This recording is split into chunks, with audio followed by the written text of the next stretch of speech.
Alright, so today I want to talk about a very difficult topic.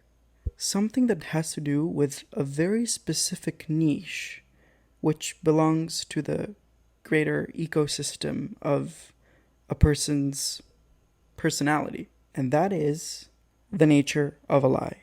And even more specifically, why do people lie? As I just said, this is a very sensitive topic for me because not only I've been lied to, but more so the contrary. I used to lie a lot. In a way, I want to inspect myself, some sort of like a reality check, in order to understand why, in the past, I would put myself in situations and scenarios where I couldn't help but lie or try to always give a different version of reality other than the real one, the accurate one, now that I'm out of that habit. Thanks God. And with this, my secondary goal is to try and also find out why people, on the other hand, lie, given the fact, that I was part of both sides of the aisle.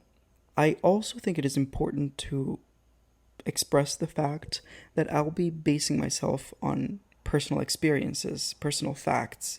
This means that I might leave out some minor and major info, which might be more meaningful to others, but not to me. And given the fact that this is a very sensible topic, both to me and to the people who have had similar experiences to me, I think it's best to keep it very simple, direct, and easy. Throughout most of my life, I would travel. I would travel with my mother and father for their jobs. And we would always end up in countries that didn't have the most amazing political situation. Just to give you an idea, North Korea, Jerusalem, and so forth. And at this point, you might say, interesting, but what does your travel history have to do with the topic of this episode? And to that I say, fair question. I have a process.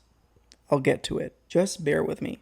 The fact that I traveled in the past did have a very important role in this story, and by that I mean that it did affect what then became my future. The problem was that I never had any specific point of reference. No school in which I would stay for more than a year, no friend with whom I would keep tabs for longer than my stay in that country. The point is that everything felt so volatile, everything felt so superficial. And the sad part was that, or better, the concerning part was that I was getting used to it, given the fact that we would travel so often. And on top of that, every time we would move elsewhere, I would have to explain my story all over again to new people. And that, as much as it might seem very stupid, it is extremely, excruciatingly painful sometimes, because you've just left behind your friends, people you cared about, and you gotta let the new people know that you're not gonna be there for long. And that is a very painful experience. And as if it weren't enough, I would most of the times be considered as the weird one or the one with the strange habits. And that is the little particle that I really want to work on today. The way I was judged from others. When I came back to Italy from, I think it was Korea at that point, my parents had the genius idea to finally settle down. I was probably 11, but I might be wrong, 4th, 5th grade. I was put for the 100th time in a new school. I perfectly knew the drill, but for some reason, this experience was the hardest of all.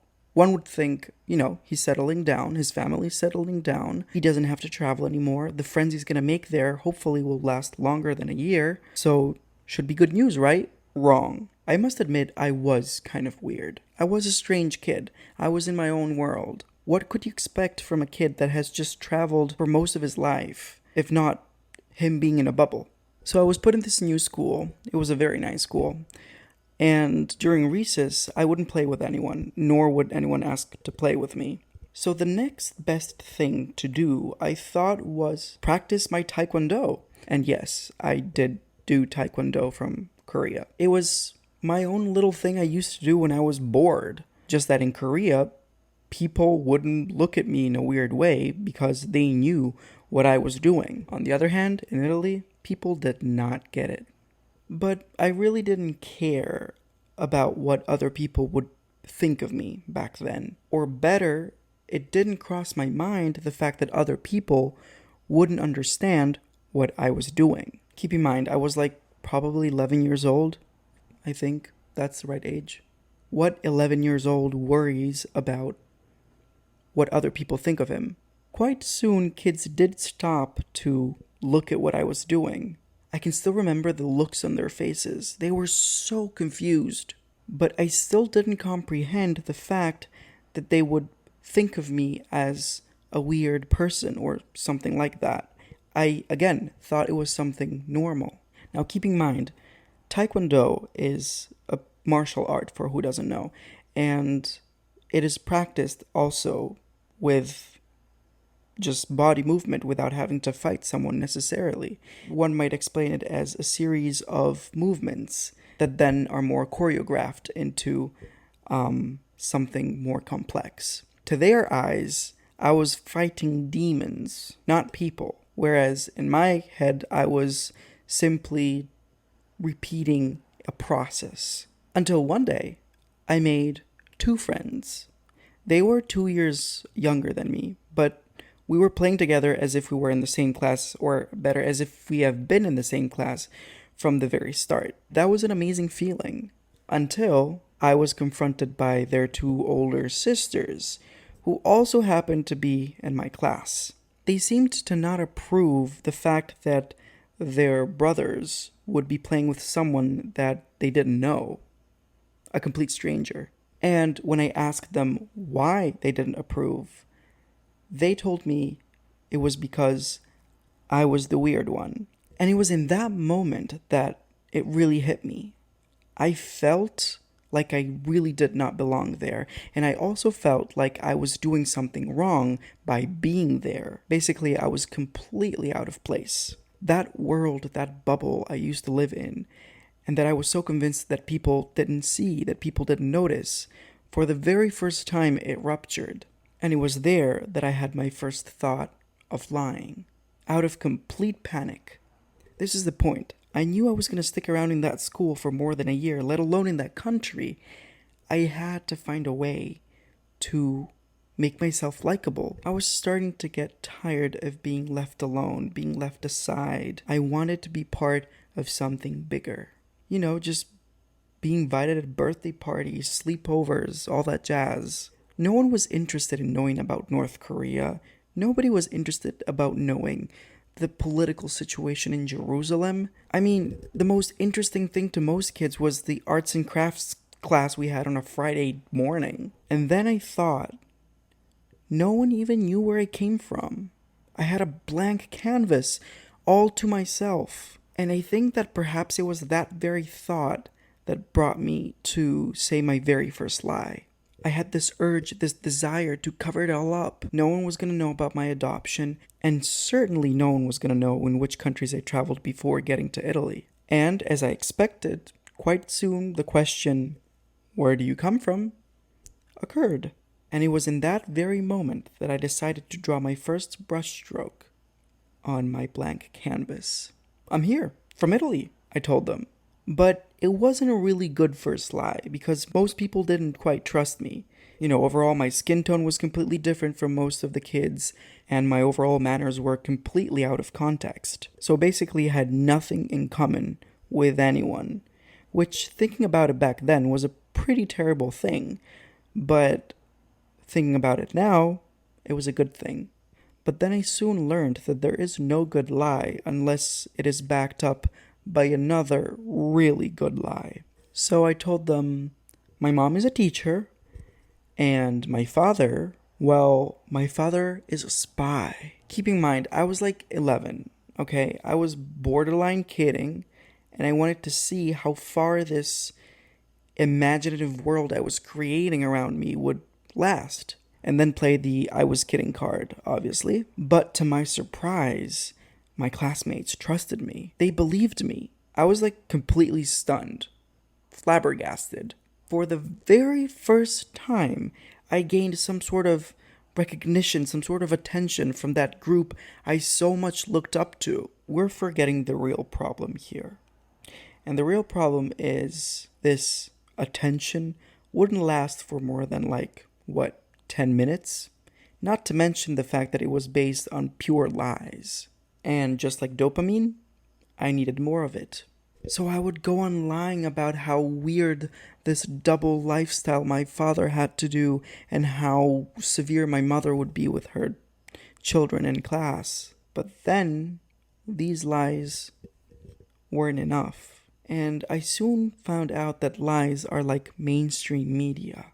Almost every day, something new has to come out and catch other people's attention. Otherwise, people will start looking the other way, searching for something more interesting.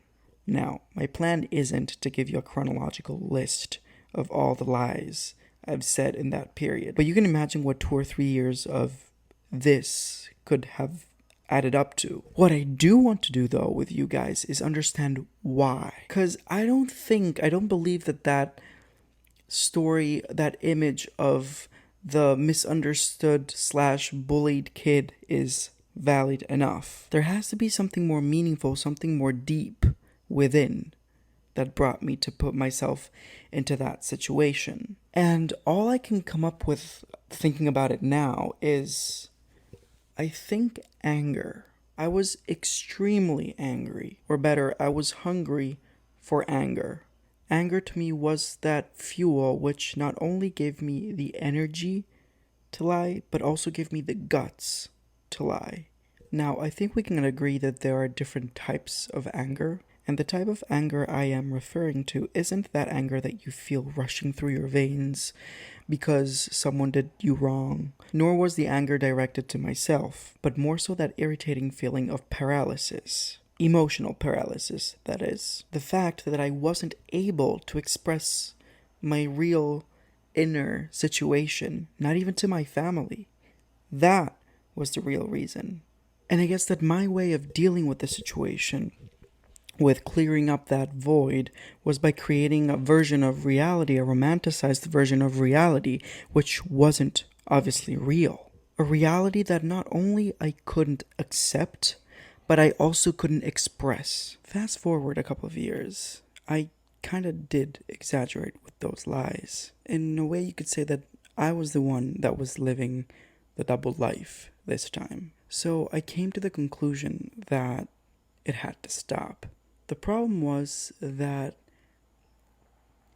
it's not as easy as one would think. After years of inventing new versions of reality and of lying, it kind of became second nature, and it was very difficult to go against the current, against this second nature.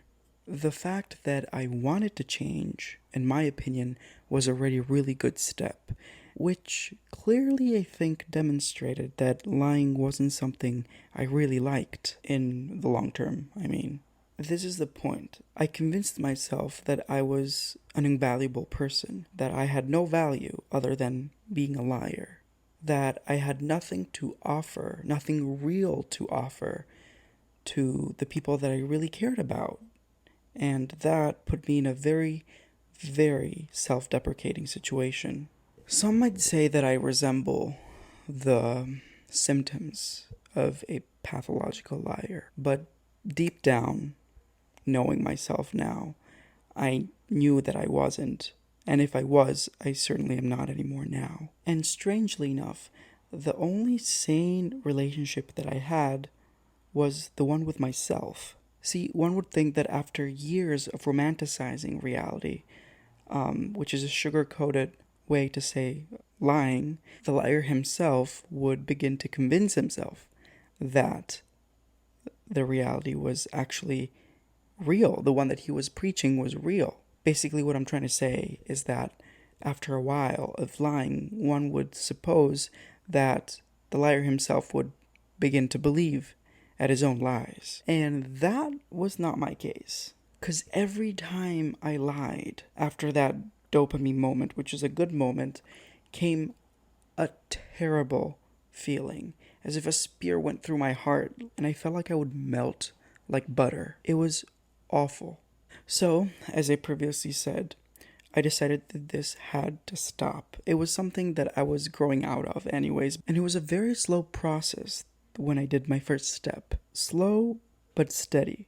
My biggest desire was to change from within first, because I knew that by looking at myself, that was the only way I could put an end to that habit. And I repeat, I can firmly say that that was a habit, not necessarily part of my personality. And this opens like a new little chapter that I can get into in a more specific way in the future, and that is about personality. I don't think it's very easy, or actually, I'm gonna correct that. I think it's close to impossible to change someone's personality. But correcting a habit, that's more possible.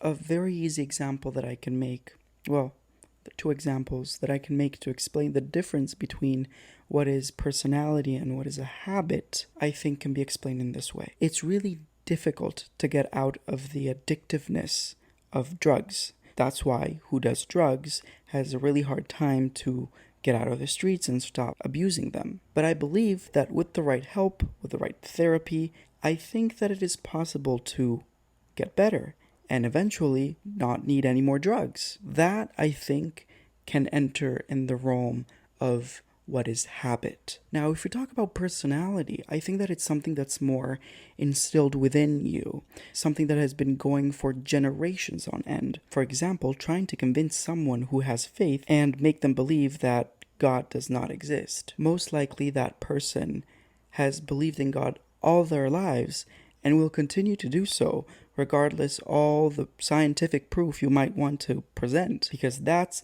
instilled in their personality. But yeah, going back to the whole trying to stop to lie thing, I had a very, very difficult wake-up call, and it was horrifying.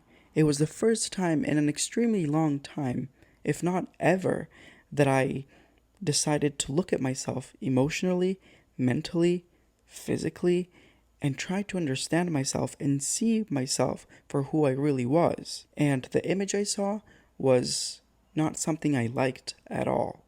I was insecure, which was also one of the reasons why I would probably lie. I was angry, we already spoke about that. But I was also scared. I was scared that the moment I would stop lying, people would notice, number one, that what I was saying were all lies. And number two, they would see my true colors. They would see about my adoption.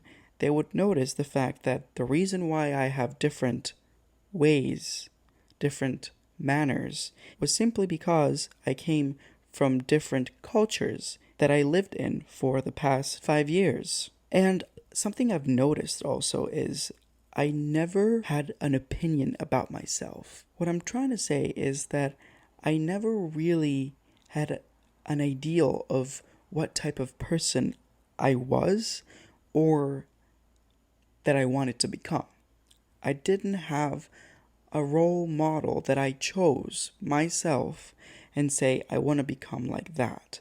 I did have moments in which I looked up to musicians, politicians, but never someone with whom I want to bond and say, I want your personality, because that is an amazing personality. But it was a start. You gotta start from somewhere, and every beginning of every chapter in your life can be extremely, excruciatingly difficult. If you want to achieve a certain type of physique, you need to start from the smaller things. Otherwise, you're going to hurt yourself. It can harm you. And that's more or less the same mindset. It felt like I was looking at this impossible high mountain that I could never, ever reach the peak of.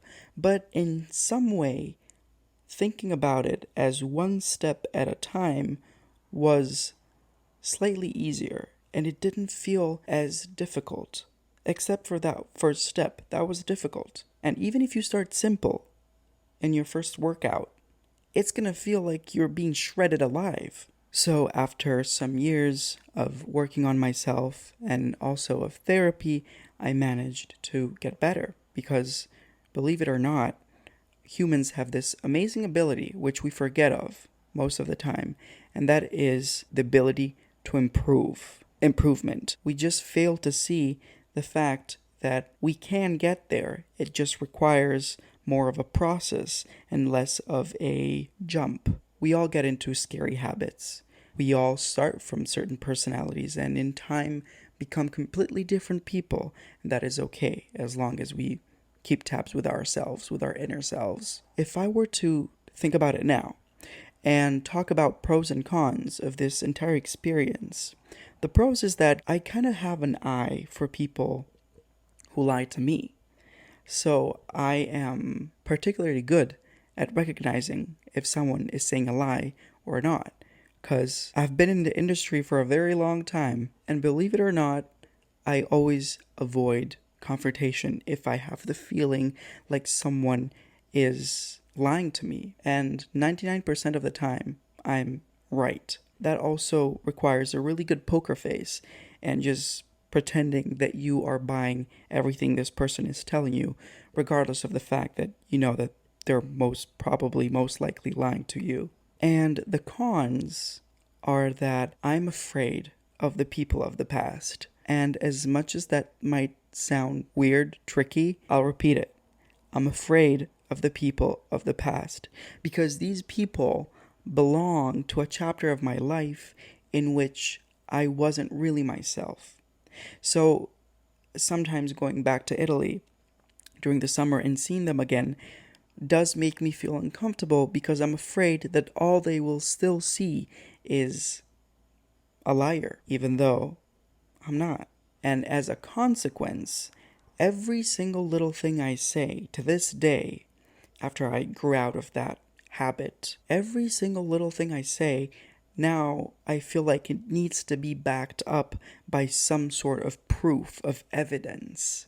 And even with new people, that might come out as a little bit awkward because they don't know about your past and they will believe what you say most of the time. There is no need to present proof every time you state a fact. And I was surprised, because I wasn't used to that first-hand feeling of being at the same level, on the same table with everybody else. So I think the moral of this entire episode can be summarized into a power phrase, and that is, don't let your past define your future. Because, as I said, we all fall into really scary habits.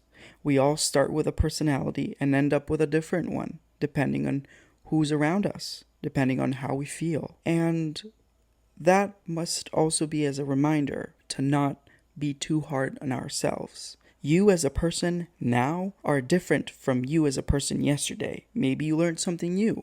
Maybe you had a better day. Maybe you had a worse day. Even the most subtle little change, the moment you wake up that day, makes the difference.